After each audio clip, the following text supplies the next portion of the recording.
Nel nome del Padre e del Figlio e dello Spirito Santo.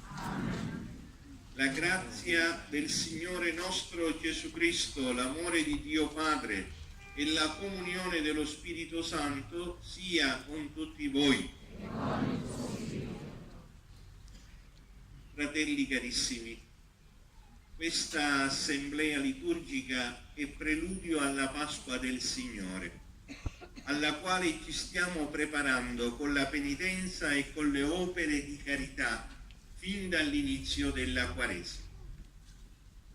Gesù entra in Gerusalemme per dare compimento al mistero della sua morte e risurrezione.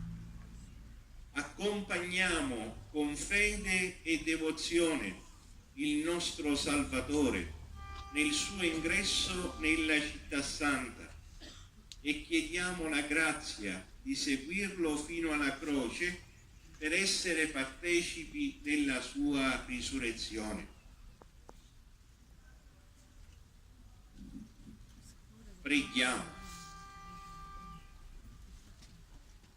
Dio onnipotente ed eterno, benedici questi rami e concedi a noi, tuoi fedeli, che accompagniamo esultanti il Cristo, nostro Re e Signore, di giungere con Lui alla Gerusalemme del cielo.